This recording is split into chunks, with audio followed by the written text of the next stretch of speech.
Vamos a hablar de la última favorita de Luis XIV, Madame de Maintenon. Yo creo que la última novia de un tipo es más importante que la primera. Todos hablan del primer amor, y se llenan la boca hablando de primeros amores, como si las inauguraciones tuvieran, vaya a saber qué sentido mágico. Lo tienen, desde luego, pero me parece que es importante saber quién es la última. Nos preguntábamos en la charla de la Feria del Libro, habida cuenta de que Jacob estaba enterrado en la cueva Macpela con Lía, que no fue la mujer que le había elegido. ¿Con quién apareceremos nosotros en nuestra cueva Macpela? ¿Junto a quién seremos enterrados o recordados? Y pensar que a lo mejor el destino de muchos de nosotros era ser asociado de un modo cósmico con personas equivocadas. Pero la última favorita de Luis XIV, antes de ser Madame de Maintenon, se llamaba Françoise d'Aubigne. D'Aubigne, es lo correcto. Françoise d'Aubigne. Su padre, Constant, era hijo del poeta Agripa d'Aubigne, pero no era poeta el papá de Madame, sino que era jugador y borracho, como suelen ser los hijos de los poetas. Uno está tan preocupado escribiendo sonetos que el nene anda por ahí cuando quiere acordarse le ha hecho jugador y borracho. Y uno está tan preocupado escribiendo sonetos que no le importa. Bueno, el papá de Françoise, llamaremos así a la futura Madame de Maintenon, andaba siempre en algún negocio turbio, pisaba sobre él la sospecha de haber asesinado a su primera esposa, en fin. Lo acusaron también de conspirar con los ingleses y terminó en la prisión de Burdeos. Parece que ante Constant, el papá de Françoise, sucumbían todas las mujeres. Y una de ellas fue la hija del director de la prisión, que se llamaba Jean. Y se casó con él en la cárcel. Era aquí una historia maravillosa. Lo meten en cana a un tipo, y el tipo es tan seductor que se levanta a la hija del director de la cárcel. Ya no pasan estas cosas en el mundo de hoy. El mundo de hoy es tan desagradable que no hay ninguna posibilidad de que un convicto se enamore de la hija del director de la cárcel, por la razón sencilla de que no es posible que la conozcan. Ni siquiera conocen al director de la cárcel. Probablemente las cárceles no tienen directores sino en las películas. Bueno, el caso es que Constant tenía 43 años, Jean 16 encima, y en 1635 esta Jean, la hija del director de la cárcel, tuvo una niña, y esta niña fue la protagonista de nuestra charla de hoy, Françoise. Cuando el papá salió de la cárcel, decidió llevarse a su esposa y a su hija a las Antillas para buscar fortuna. ¿A dónde va uno cuando quiere encontrar fortuna? A las Antillas. La pequeña Françoise estuvo a punto de morir en ese viaje. Eran tan terribles los mareos que a cada momento perdía la conciencia. Y en cierta ocasión la creyeron muerta. Se desmayó la niña en el barco, todos creyeron que estaba muerta y ya se disponían a arrojarla al mar. Cuando la madre notó que parecía que respiraba. Entonces dijo, si respira es muy probable que no esté muerta. Incluso se trataba de gente tan ignorante que ni siquiera pensaron que no había muerto, sino que creyeron que había resucitado. Tanta confianza tenían en los dictámenes de los médicos. Finalmente llegaron a una islita llamada María Galante. Allí a Constant no le fue bien y se volvió a Francia. Y dejó a Françoise y a su esposa Jean en la isla. Constant llegó a Francia, quiso marchar a Turquía, pero en el viaje lo agarraron unas fiebres y se murió. Entonces nuestra protagonista, Françoise, está en María Galante, en las Antillas, con su mamá, sobreviviendo gracias a las limosnas que les daban los hombres de la sociedad mercantil de las Indias Occidentales. Es curioso, ¿no? que siempre fueran hombres de la sociedad mercantil de las Indias Occidentales, quienes le daban limosna a Jean y a su pequeña hija. Aunque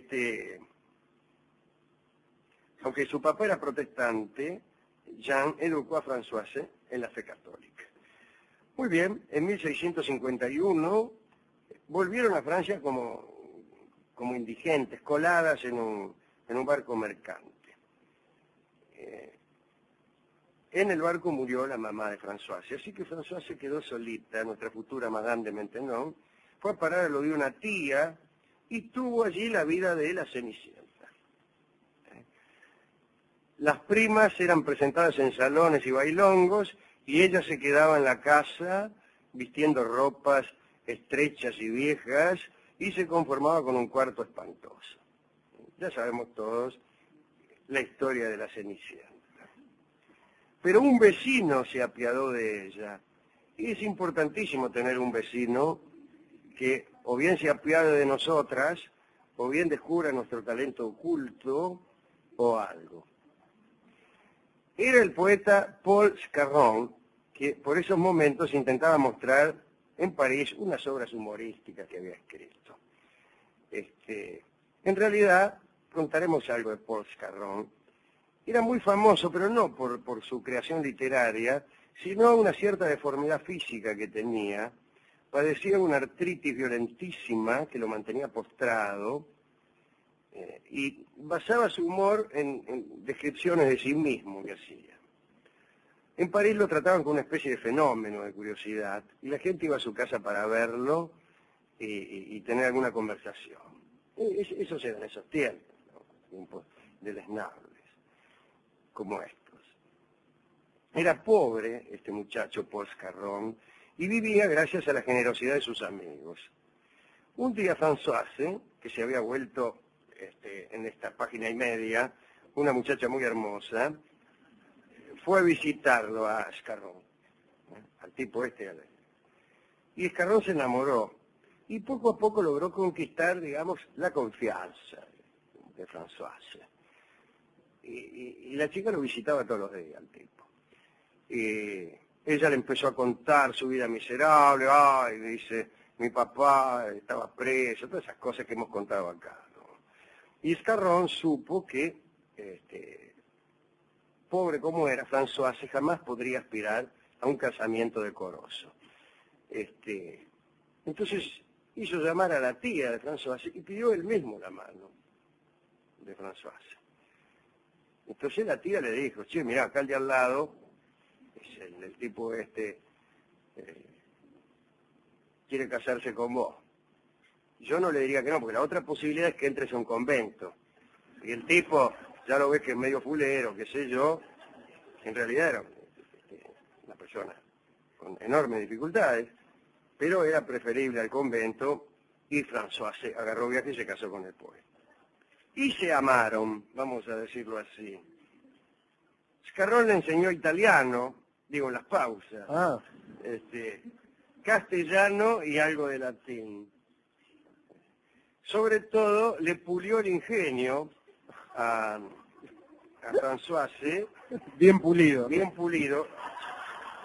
y la destreza verbal, y así que al poco tiempo nuestra Françoise pudo hacer gala de notables dotes oratorias con gente de alto rango y qué sé yo.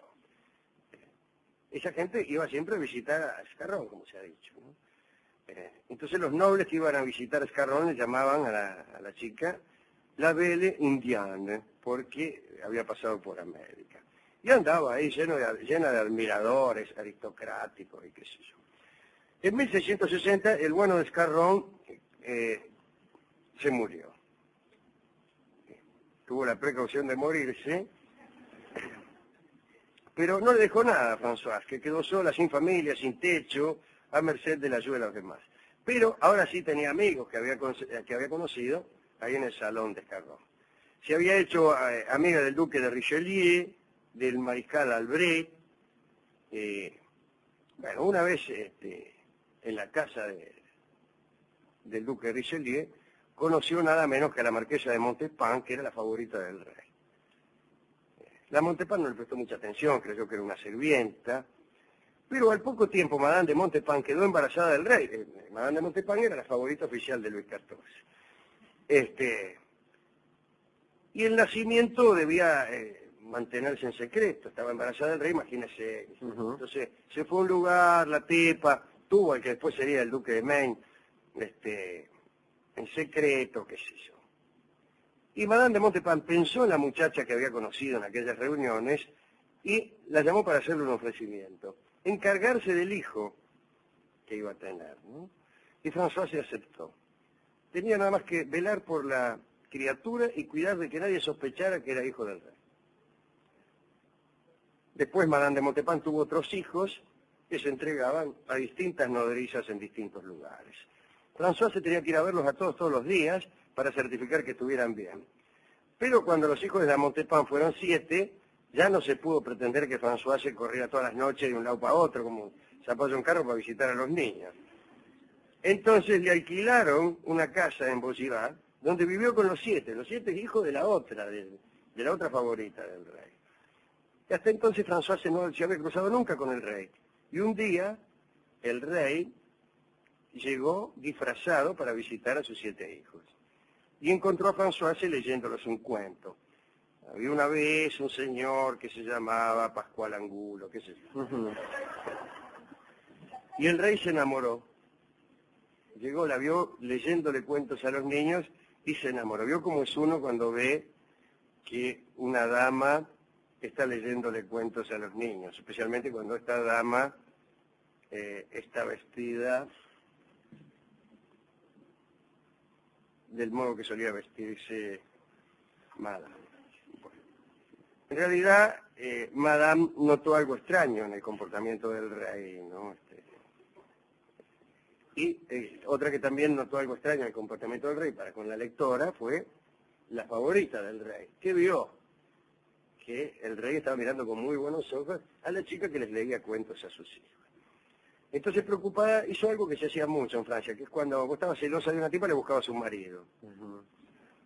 La quiso casar con un tal Villars, que era un hombre disoluto, un viejo disoluto. Y François rechazó el casamiento, y la Montespan de la preocupación pasó al enojo. Un día, en los aposentos de la Montespan, estaban jugando a las cartas. En un momento la anfitriona empezó a hostigar a François.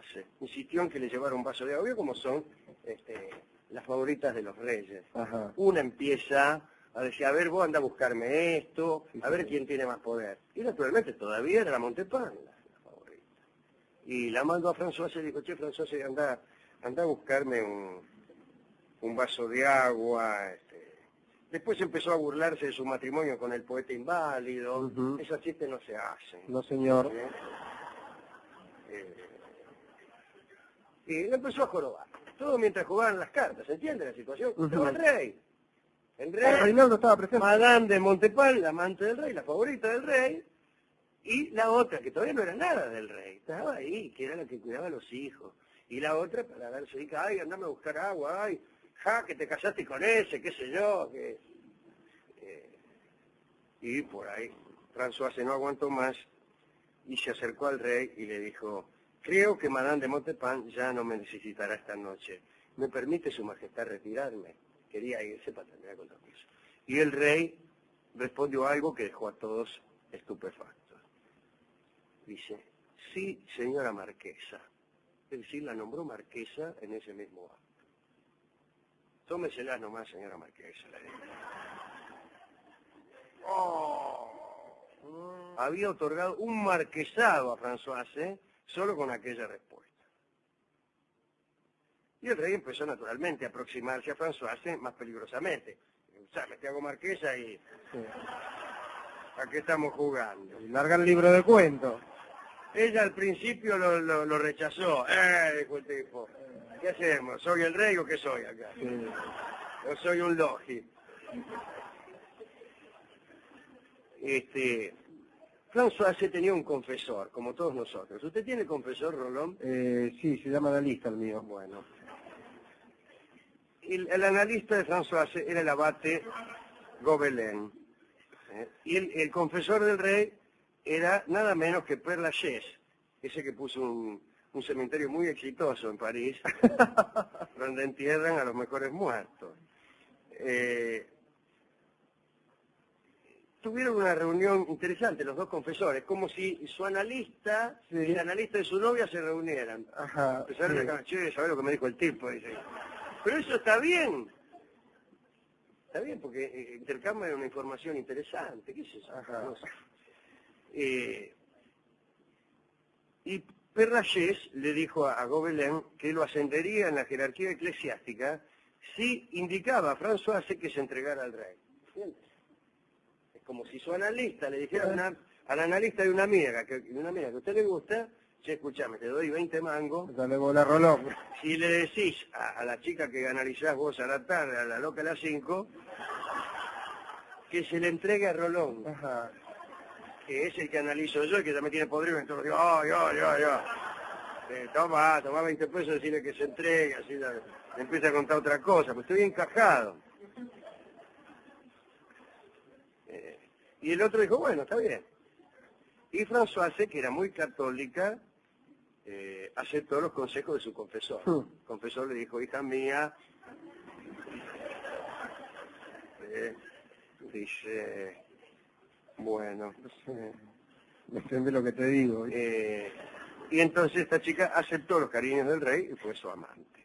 Poco después se conoció el asunto de los venenos que destruyó a Madame de Montespan, y entonces ya Luis, desembarazado de su favorita principal, se acercó mucho más a Françoise y la convirtió en favorita oficial. Ese fue el triunfo. Después todos conocemos el final, ¿no? La historia de Madame de Maintenon, ya cuando se convirtió en eso, desde el momento en que fue favorita real, y lo fue hasta que el rey murió, fue la última. Algunos dicen incluso que hubo entre los dos, entre el rey y Françoise, un casamiento secreto, pero lo cierto es que ella influyó muy mal sobre el rey. Fue una mala influencia. Fue instigadora de tremendas represiones religiosas que desembocaron en la revocación de aquel edicto de Nantes, lo que llevó a los protestantes, entre ellos algunos parientes de ella, otra vez a la ilegalidad. Pero esa es otra historia. Ahora fíjense cómo se puede llegar a desatar, a limpiar un camino que parece difícil, cuando quien compite con nosotros comete un error grave. Estaban jugando al chinchón. No había ni la menor posibilidad para esta Françoise. Y la otra, que tenía las mejores cartas, que era la amante del rey, la Montespan, se complace en burlarse. Y al rey se le ocurre, hasta luego, señora marquesa. Y la pobrecita que le leía cuento a los chicos pasó a ser la marquesa. Si a nosotros nos gustaran las moralejas, podríamos decir que es conveniente no burlarse del tipo que está en notoria desventaja. Las burlas agrandan y pueden producir nuestro propio descrédito. Sí, agrandan al otro y lo disminuyen a uno. Exactamente. Más si está el rey presente. Más si está el rey presente debe suprimirse, es un inciso inadecuado. Y iba a agregar entonces, y si uno está jugando al chinchón, pero sería muy específico, claro, circunscribir la moraleja a un caso tan cerrado como este. Pero el caso es que no nos gustan las moralejas. Y a veces uno se burla y le va bien. Sí, pero... A mí me ha sucedido mucho ser, no Madame de Maintenon, ser Françoise. Soportar que alguien se burlara de mí y nadie me ha nombrado marqués todavía. He preguntado, ¿puedo retirarme, señora? Sí, tómatela, que estoy acá. Y me he ido y no me han llamado nunca. O sea que no es ninguna garantía que ante ese suceso aparezca un rey Luis XIV que lo venga a salvar a uno. Así que, ¿qué hago, doctor? De todos modos, no se burle. No se burle. Yo creo que no hay que burlarse, aun cuando burlarse fuera a darnos ventaja. Claro. Y sobre todo cuando burlarse es fácil, Alejandro. Digo, cuando uno se burla de alguien que no tiene el poder Está bien, yo expresarse creo que por el otro. tema está en una cuestión finalmente relacionada con la inteligencia. Claro. La burla fácil es propia de las mentes vulgares. Ujú. Entonces, cuando uno se burla de un tipo, porque el tipo es inválido, uno es no solo un miserable, sino que es un gil. Ujú. Eso está bien. Bueno, habíamos preparado para este programa numerosos chistes de burlas, de ironías canallas y de chanzas infames sobre los defectos de las personas. Ujú. Lamentablemente hemos tenido que suprimir todos esos divertidos incisos. ¿A quién dedicar esto? A Françoise, aunque más no sea en la primera época. Está bien. Después ya cuando instigó la guerra de religión. Bueno, ahí no. No, pero en esta historia se lo merece la dedicación. Sí, yo creo que sí. A la hija, a la mamá de François, Allá. o sea, a la hija, ahí está, me puse nervioso, a la hija del dueño de la cárcel, no del dueño El de la director. cárcel, el director de la cárcel. Ajá, el chancho en la cárcel. Sí. Qué extraordinario, conocer a nuestra novia, a nuestra mujer, en la cárcel y ser, no una presa, porque si no, no la conoceríamos. Ujú. La hija, qué extraordinario. ¿Y cómo que se pasearía entre los presos, la chica? Y seguramente. Claro, y el tipo de atrás de la reja le habrá dicho, Solita.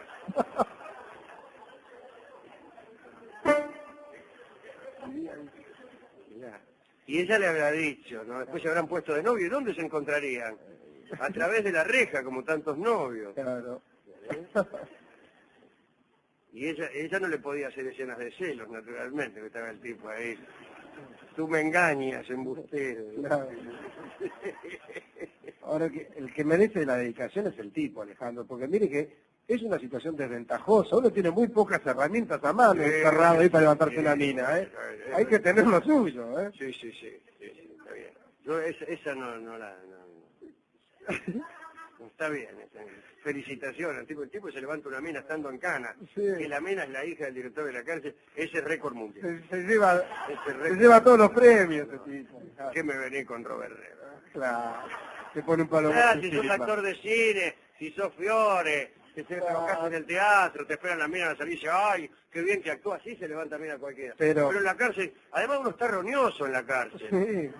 Está sin afeitar, una pilcha horrible, mal comido, medio demacrado. Sí, todo en contra. Todo en contra, ¿qué hace? No le podés contar ninguna mentira.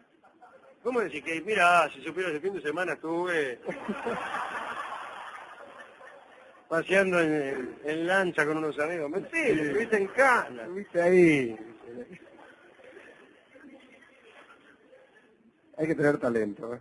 Sí. Bárbaro. Bueno, hemos ido a la discoteca a buscar discos de personas que habiendo caído presas llegaban a conquistar a la hija del director de la cárcel. No hay ningún tango al respecto. No hay ningún tango. En cambio, ya que esta chica fue la última favorita de Luis XIV, me pareció que no estaba mal el tango Vieja Amiga. Ujú. Me parece que cuando las amantes alcanzan un grado de antigüedad en el ejercicio de su dignidad, empiezan a convertirse en amigas. Eso es lo malo. Eso es lo malo. Justamente, los amores suelen no durar porque uno empieza a fastidiarse, porque la mujer que uno amaba se convierte en amiga. ¿Qué es esto de amiga? Sin embargo, es una virtud, la amistad. No para este programa, pero en general. Entonces, el tango Vieja Amiga viene a saludar esa condición amistosa de la relación entre Françoise, llamada después Madame de Maintenon, y el rey. Vieja Amiga va a ser cantada por un cantante que es ejemplo para todos nosotros y que es Hugo del Carril. Así que adelante, don Hugo, cante Vieja Amiga en homenaje a Madame.